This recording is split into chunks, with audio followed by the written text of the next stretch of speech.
Hey, what's up, everybody? So in this tutorial, I'm really going to explain VIPER design pattern and give you practical reasons why you should use it and why it's used in the real world. You see, in general, when you're a beginning developer and you're creating an app, you just want to make sure that it works. But in a more of a professional setting, your app has to be scalable. What that means is as time goes on, the look and feel of your app is going to change. You're going to add new features, you're going to take away features. So you have to build your app so that it's scalable, meaning that it's practical or is viable to add new features, add new views, add new functionality without breaking existing functionality. And that's where design patterns come in. On top of that, I'm going to discuss a little bit about code coverage, give you an example of it, why it's useful. But I'm going to summarize it as this. As I'm creating my app, I'm creating unit tests for each section. And after each section is done, whether it's the view, the interactor, the presenter, the model, or the router, whatever is testable, I'm going to create a unit test for it. Mock the dependencies and run the tests. If I test enough, my code coverage is good, right? Meaning that the majority of the functionality in the app is tested and it works. And if at some point somebody comes along, changes something in the maybe a function somewhere in the interactor, say for example, well, that change can be reflected in the unit test, and you have to change the unit test, so that the unit test makes sure. But this is a good thing because it ensures that the app is functioning properly and that we understand, the developers understand what exact functionality is used in each piece of the app. So, yeah, here we go. Practical VIPER application. Okay, so we're going to talk about this app that does a search on TV show titles. And we're utilizing Combine and VIPER. So this is our directory structure in the app. Again, this app is uploaded to my GitHub and you can access it. The link is in the description. Just clone it to your machine, plug in your API key or bearer token. Actually, plug in your bearer token, and I will show you where to put that in this app. And it should run. You'll be good to go. So, you have your models directory, which has TV show search and results Swift. These are your models, your data models. And this is how we're going to use to parse your JSON response. Interactors, you have your presenters, your routers, services, views, and utilities directory, sorry. Then you have your app name, and this is the kind of like the root of your entire app. Let me go back here. Then you have your tests, right? So I have tests I don't test the models. I've tested the interactors, presenters, routers, services, views, and utilities. So now let's talk about this explanation. Models contain your data models. TV show search dot swift and results dot swift. Those are your models. Interactors contain the business logic classes and their protocols. So in this app, I didn't actually I put the protocols all in their own separate directory. When you go to different companies, sometimes companies do things slightly different. Some people put their interactor files along with the protocols that go along with them in the same directory. I do not. But that's subjective. Presenters contains the presentation logic classes and their protocols. Routers contains the routing navigation classes and their protocols. Services contains the network service classes and their protocols. Views, same thing. And except, of course, the views don't have a protocol. There's only one actually view file, and that's content view.swift. There is no details view.swift. I don't know where the hell that came from. Utilities contain utility files, app colors, app styles, URL constants.swift. And of course, your app.swift, which is the name of the app.swift, contains the main entry point to the app. And of course, all our test files are in the one app test directory. And I have mock files. These basically are files that create dummy information used for dependencies so that we can run the test against. And I talked about that before in another video, but in this project, I go far more in depth. But let's talk about VIPER. What's the importance of VIPER? Why have a VIPER design pattern? Okay, imagine you're building, imagine you're making a building with a Lego. When you first build something with Lego, you might just grab pieces and start sticking them together. You're not worried about the colors matching, whether the pieces fit perfectly. As long as it stands up and looks like what you had in mind, you feel successful. But as you get better at building, you start to see that planning ahead makes it easier to create more complex, sturdy structures. You might even separate your pieces by color or shape to make the building process smoother and faster. This way, you can build bigger, better things without having to start from scratch when you change your mind. Well, how does this relate to building an app? When you start, or when you're starting to build an app, you might just want to make it work. You put your code wherever it gets the job done. As long as the app does what you want, you feel successful. And you should. But as your app grows, this approach can make things harder. And here's why. Changes become more difficult. Imagine you built the Lego tower.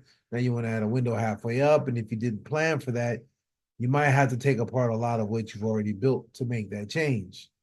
And things get messy. If you put all your Lego pieces together while sorting them, find the right piece later gets harder. Now let's talk about the router. A router in the app is like having instructions for how to connect different parts of your Lego set. It helps you keep your code organized. So when you want to make changes, you don't have to pull everything apart. I like to also add that a router is one centralized or one component that you use to handle all navigation. Navigation shouldn't be all over the place. Your navigation should be in one central location, and that is your router. Okay. Now, here's how this helps. Keeping things tidy. Just like sorting Lego pieces by color, a router keeps your navigation code separate from the rest of your app. This makes it easier to change how you move from one screen to another without messing up the rest of your code. It makes for easier changes. Imagine your logo tower has special sections you cannot easily swap out.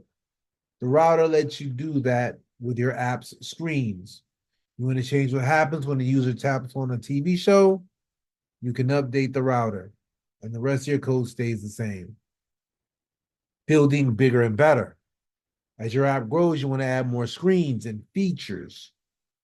The router helps you do this without everything getting tangled up. It's like adding more floors to your Lego building, with each one carefully planned out so it fits perfectly.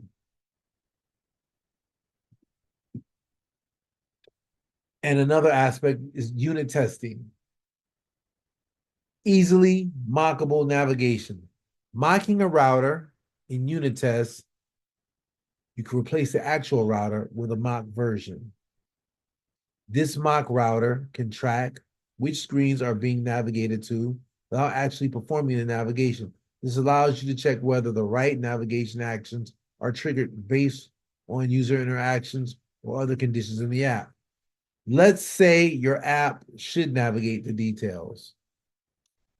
When a user taps on the TV show in a unit test, you can mock the router to verify that the details screen is requested without needing to display it. This makes your test faster and more focused. Isolation of navigation logic. Testing in isolation. Because the router handles navigation independently, you can test it without involving the UI or the underlying business logic. This isolation means you can write simple, targeted tests that verify the correctness of your navigation paths consistently across tests. Since all navigation is routed through the router, your test can consistently check navigation outcomes, ensuring that any changes to navigation behavior are caught immediately. Why should you care? At first, it might seem like extra work to set up a router, but it's like taking a moment to sort your Lego pieces before you build. It makes everything smoother and more manageable, especially as your project gets bigger. Less stress. When you need to change something, it's easier because everything is in its place. You can focus on adding cool new features instead of worrying about breaking something that was already working. And so these are just some of the things I want to cover, to talk about as far as the technical aspects of this. And now let's dive into the code and then go download it and see it for yourself. Okay, so now you need to go down into the description, go to my GitHub, clone this app to your computer, and then you're gonna open it up and go to TV show search router. It's within the routers directory.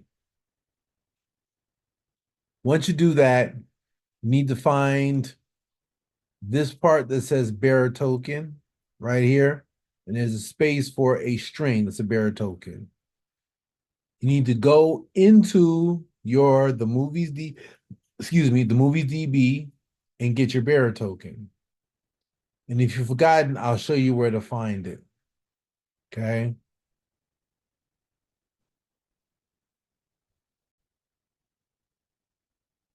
So now that I've gotten to themoviesdb.org, you go in, create an account, and in an earlier video, I've already shown you how to do that. But you create an account, you go in, profile and settings, you're gonna go to your settings. And then in settings, you're gonna go to API. On the API page, you should see your API key and your API read access token. That is what you will use for your bearer token.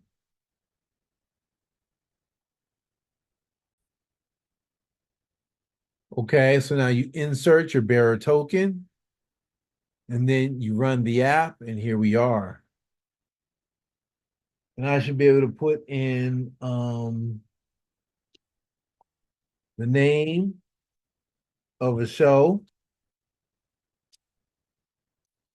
Hill Street Blues. Some of you guys probably don't remember. And there it is, a realistic glimpse of the daily lives of officers and detectives at an urban police station. Okay. Night Court. See?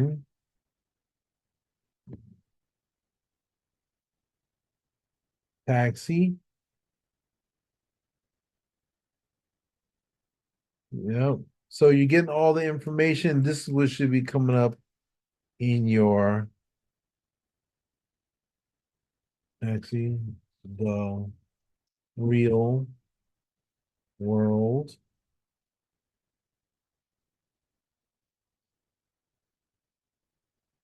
Real world. So this works. All right. So now, cheaters. Okay. So now let's get into each section of this app and let's discuss some of the code.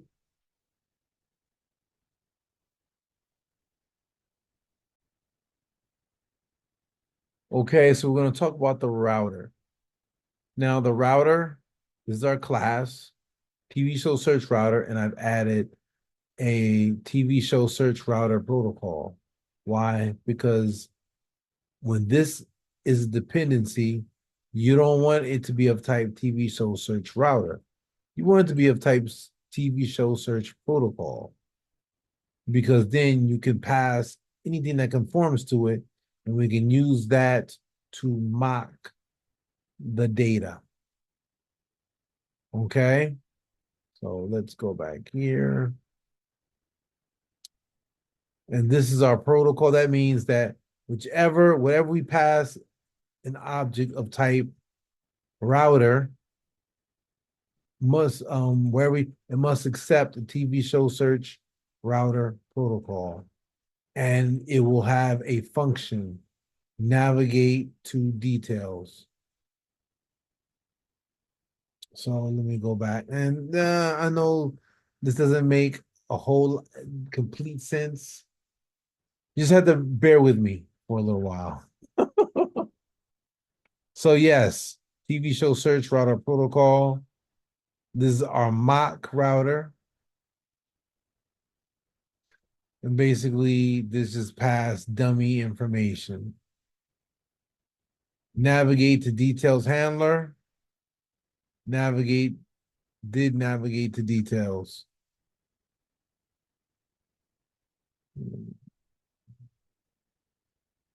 I'm going to, yeah. In time, you'll see exactly how this works. And so that's our mock router. This is our mock TV show search interactor. This is our interactor, and all the interactor needs to do is have the call the functions that have the implementation. So I pass TV shows, and there's a string.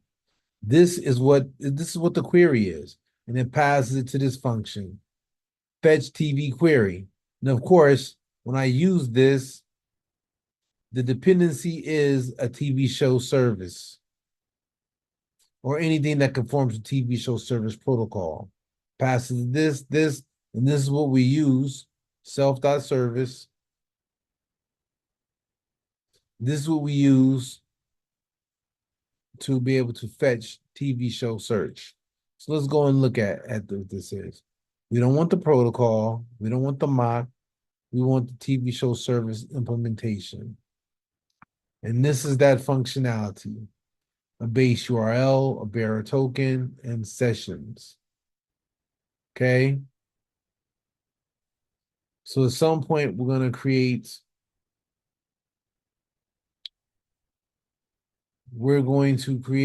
an instance of this TV show service implementation.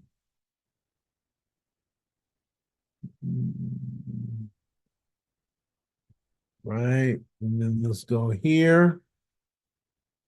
TV show router right here. TV show service implementation. And all it takes is a URL, the constants. This is a hard-coded URL. Right here. That's the URL. Sets the bearer token. Why does it set the bearer token? Because go here. We make a request. Query.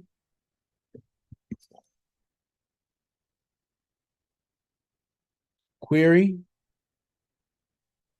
And request. Here's our bearer token. Right? When we do all this, we pass this request to session.data task publisher. And all of this is combined. And this should return everything that worked with this data task publisher. Let's see, I'm going to go back over here.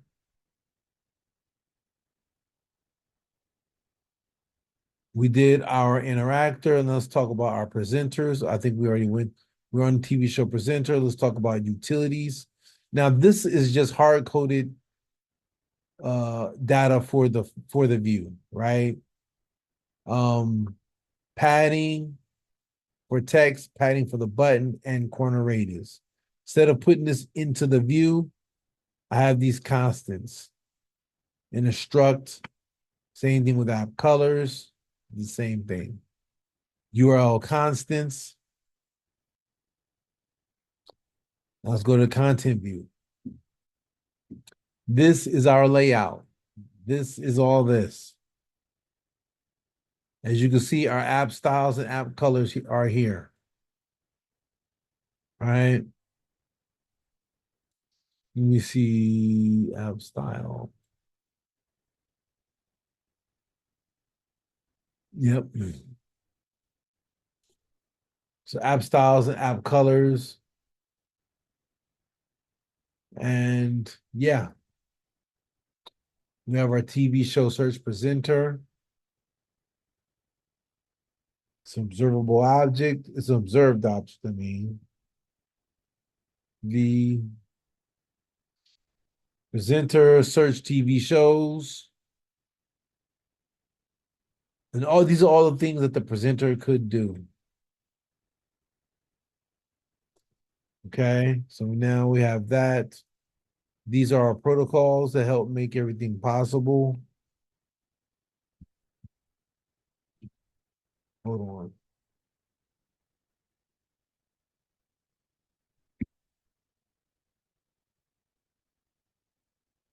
TV show search protocol, service protocol, TV show search interactor protocol, TV show search router protocol, mock URL protocol. Yep, TV show search presenter protocol. And of course, you have this one. So then we have our networking service, which we have separate from everything. I think we've gone over that. These are our data models right here. TV show search and a result object. That's it. Also created an equatable right here, left hand, right side, and yeah, pretty straightforward. And of course, this is our roots combine app API call VIPER app, and our show, a TV show search router, create module, which I'm sure you remember where that is, right? Right up here, bear token.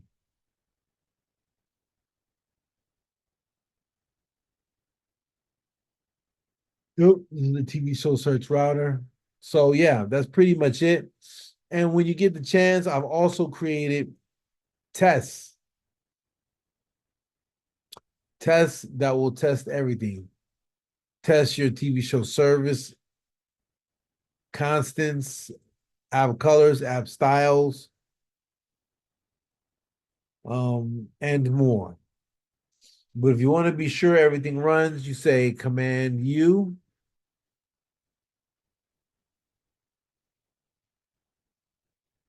And it will run all of the tests.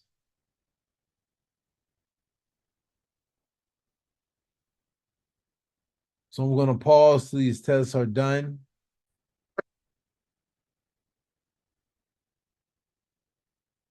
Okay, so now the tests are done. And as you can see, when you go over to your left panel, you can come all the way over here. These are your files. Go all the way to the left. Go right here. This shows what percentage of your tests have failed. I mean, well, this shows you all your tests that have taken place, and green indicates that they have passed. Okay, so all of them have passed, and I go over here, click this little icon, and this is my most recent test at 8:55. My code coverage is 89%. And that means, so code coverage refers to the amount of functional code that is covered with testing. So if all the tests are past 89 at 89%, that's actually pretty good. You know, of course, the lower the percentage, the worse your coverage is, and maybe you need to test more things. But you can run the test. Now I know that sometimes, as you can see right here, some of these tests flake out, right? And there can be a whole lot of reasons for that, but that's subject matter for another YouTube video, because you can do so much stuff with unit tests. As far as understanding, there's a lot to cover as far as being a unit test master. But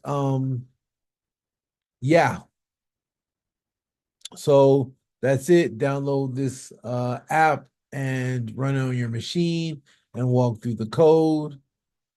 And this is Viper in a nutshell. On to the next.